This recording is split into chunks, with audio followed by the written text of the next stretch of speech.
मरायता के भक्त श्री भैरूलाल जी के आवास पर सत्संग में एकत्रित हुए हैं।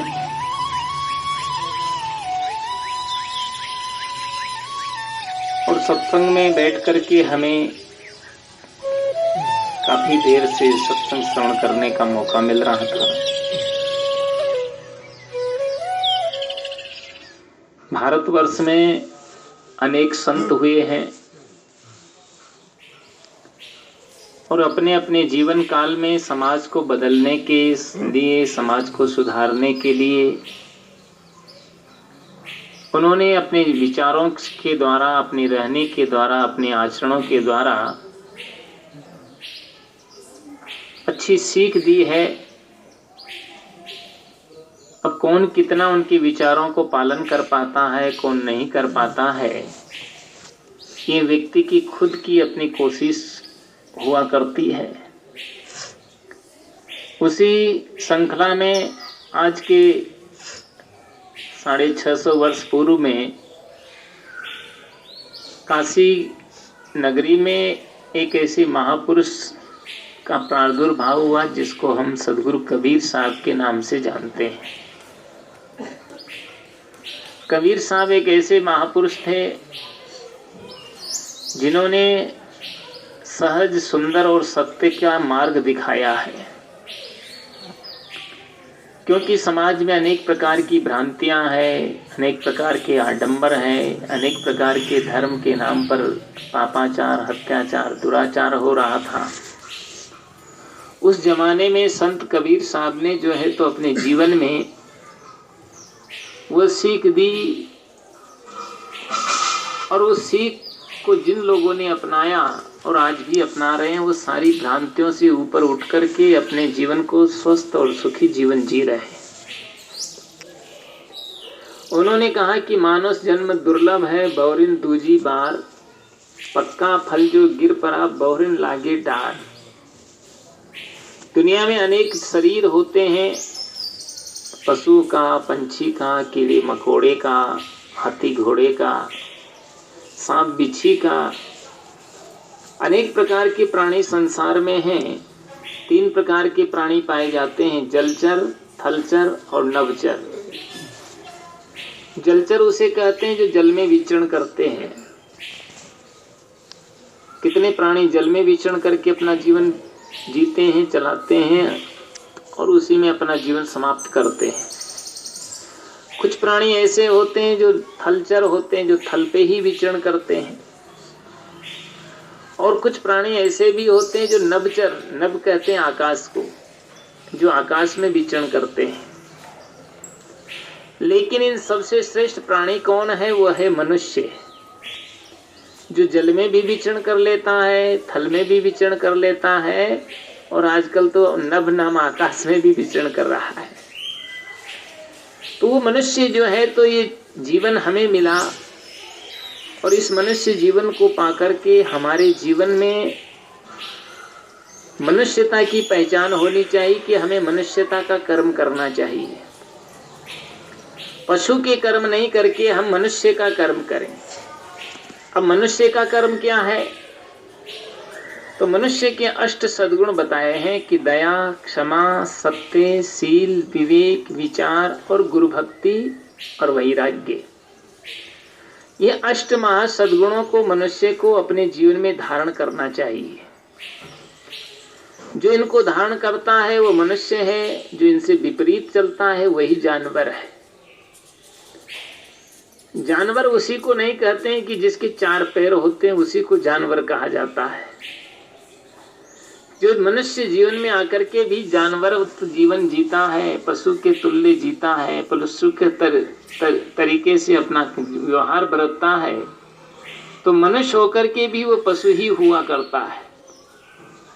सिर्फ एक ही कमी होती है कि उसके सींग पूंछ नहीं होता है। पशु के सींग पूंछ होता है। देखन में नर दिखत है पर लक्षण तो पशु के सम ही है। बोलत चालत खावत पीवत वे बन वे घर जात सही है। प्रात गए रजनी फिर आवत सुंदर ये नित भार वही है। और तो लक्षण आए मिले सब एक कमी सिंग पूंछ नहीं है। बाकी तो सारे के सारे लक्षण जो है तो उसको पशु की तरह ही होता है, केवल एक ही कमी होती कि उसके सिंग पूंछ नहीं होते। तो हमें मनुष्यता के लक्षण अपने जीवन में अपनाने की जरूरत है। तो सबसे पहला लक्षण बताया गया है कि दया। हर प्राणी के मन में दया का भाव हो, क्योंकि कबीर साहब ने कहा, किसी ने आकर के उनसे पूछा कि सबसे बड़ा धर्म क्या है, तब उन्होंने कहा कि जहाँ दया तहाँ धर्म है, जहाँ लोभ तहाँ पाप, और जहाँ क्रोध तहाँ काल है, जहाँ क्षमा तहाँ आप। उन्होंने कहा कि सबसे बड़ा धर्म होता है दया। जो व्यक्ति दूसरों पर दया करता है, दूसरों की रक्षा करता है, दूसरों की सेवा करता है, दूसरों की मदद करता है, दूसरे का सहयोग करता है, दूसरों को खुशियां देता है, दूसरों को खुश रखता है, तो उसको तो खुशियां अपने आप ही मिल जाया करती है। जो मनुष्य दूसरे को दुख देता है, पीड़ा देता है, सताता है, छीनता है, लूटता है और परेशान करता है, वो चाहे कि हमको खुशियां मिल जाए तो कभी उसको जिंदगी में खुशियां नहीं मिलती। इसलिए जीवन में याद रखिए कि हम अपने जीवन में हर प्राणी के प्रति दया का भाव रखें, सेवा का भाव रखें। कोई कहता है कि कोई सेवा नहीं करता है, कोई नहीं करता है, तो तुम उसकी चिंता मत करो, है ना। कोई जो है तो नहीं करता है, उसकी टेंशन तुमको नहीं पालनी है, तुम्हें अपने कर्तव्य का निर्वहन करना है। कर्तव्य सबसे बड़ी चीज होती है दुनिया में। धर्म कोई और अलग कोई चीज नहीं होती है। धर्म के कोई तरह के भिन्न भिन्न नहीं होते हैं। कोई टीका लगाता है, नहीं लगाता है, कोई माला पहनता है, कोई नहीं पहनता है, कोई कपड़े लाल पहनता है, कोई पीला पहनता है, कोई सफेद पहनता है, कोई नहीं भी पहनता है। इससे कोई फर्क नहीं पड़ने वाला।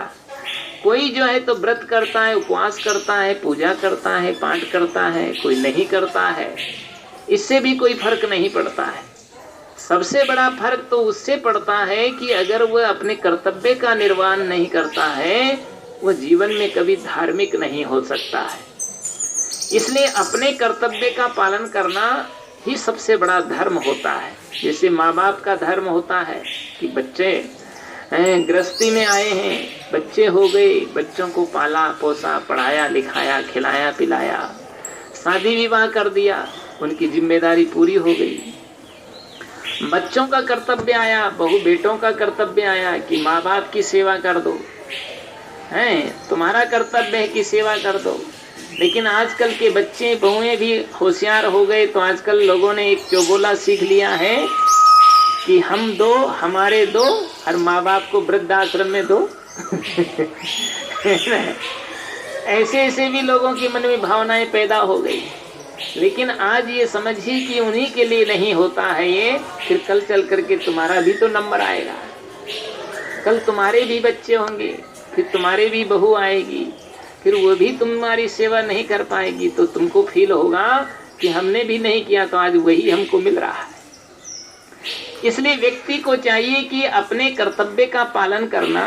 विद्यार्थी का कर्तव्य है कि लगन से पढ़ें, आगे बढ़ें। जो समय पर परिस्थिति पर लापरवाही बरतते हैं, वो विद्यार्थी भी निरंतर प्रगति नहीं कर पाता है, आगे नहीं बढ़ पाता है।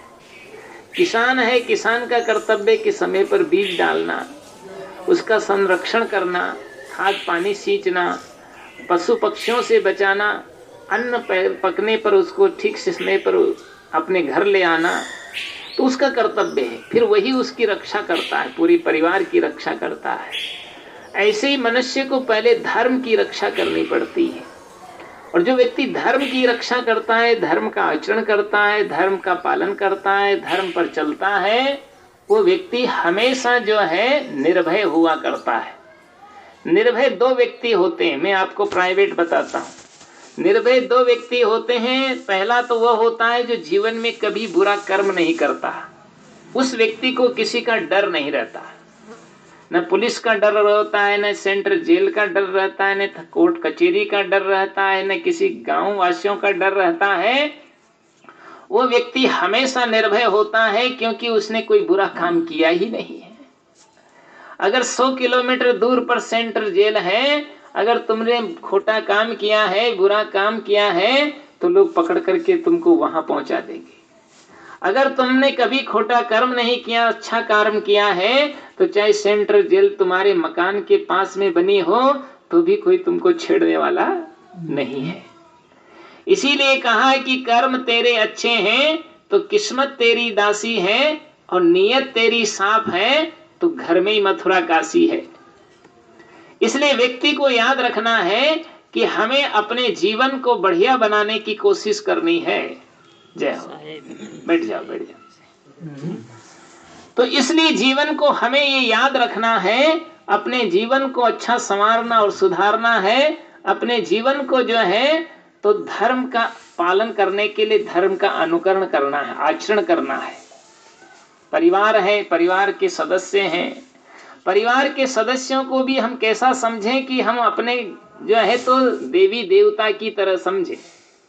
दुनिया में आपने देखा होगा कि जैसे लोग मंदिर बनाते हैं, मंदिर में देवता रखते हैं, मंदिर में मनुष्य बनाता है, देवता भी मनुष्य रखता है, उसमें मंत्र भी मनुष्य फूंक देता है, प्राण प्रतिष्ठा भी मनुष्य ही कर देता है, और पूजा आरती भी मनुष्य ही करता है, घंटी भी वही बजाता है, और जो पूजा में चढ़ता है मालटाल उसको भी वही खा जाता है कि नहीं खा जाता क्या? जब आप मंदिर में जाते हैं तो कितनी आपके दिल में श्रद्धा होती है, कितना भाव होता है, कितनी लगन होती है, कितना प्रेम होता है, और कितना अपना जीवन का जो है तो खुशियां वहां जाकर के आप इजरा जो है तो निछावर कर देते हैं। लेकिन उस मंदिर में आप कितना समय टिक पाते हैं? कोई ज्यादा से ज्यादा लोग पूजा करने जाते हैं ना, मत्था टेकने जाते हैं तो लोग 5 मिनट में वहां से खिसकने की कोशिश में रहते हैं, और इतनी जल्दी रहती है कि चलो चलो चलो चलो चलो चलो। लेकिन वो मंदिर तो जो है तो आपका बनाया हुआ है, लेकिन उस मंदिर के साथ साथ आप अपने घर को भी मंदिर बना लीजिए। अपना घर को भी मंदिर बनाना है, और घर के जितने भी सदस्य हैं अगर आप उनको देवी और देवता समझने लगे, भगवान और भगवती मानने लगे, और उनके साथ भी आप वैसा व्यवहार करने लगे, तो जीवन में कभी कोई संकट नहीं आएगा। इसलिए तुलसी जी ने मानस में लिखा कि सिया राम मैं सब जग जानी, और करहु प्रणाम जोर युग पाणी। आप सिया और राम की तरह हम सबको मानने लग जाएं तो कभी किसी से झगड़ा नहीं करेंगे, पत्नी से नहीं लड़ेंगे, पति से नहीं झगड़ेंगे, पिता से नहीं उलझेंगे, माँ से जो है तो कभी उपेक्षित नहीं हो पाएंगे, किसी को कोई परेशान करने का नंबर ही नहीं आएगा, और उनका जीवन भी एक अच्छा जीवन बन जाएगा। वो भी खुश रहेंगे और आप भी खुश रहोगे। इसलिए सवेरे जब भी आप उठिए तो माता पिता ही नहीं, जो भी मिलते हैं रास्ते में भी उनको भी आप प्रणाम कर लीजिए। वो कहते हैं सिया राम मैं सब जग जानी, और करहु प्रणाम जोर युग पाणी। पाणी कहते हैं हाथ को, आप हाथ जोड़ करके उनको प्रणाम करिए। अगर मान लीजिए कोई आपसे नाराज भी हो गया है, कोई आपको से गुस्से में भी है, कभी आपसे किसी से खटपट भी हो गई है, तो उस खटपट को भी झटपट मिटाने का काम कर लीजिए। और जब झटपट आप उस खटपट को मिटा देंगे तो देखो आपको जीने में भी आनंद आएगा।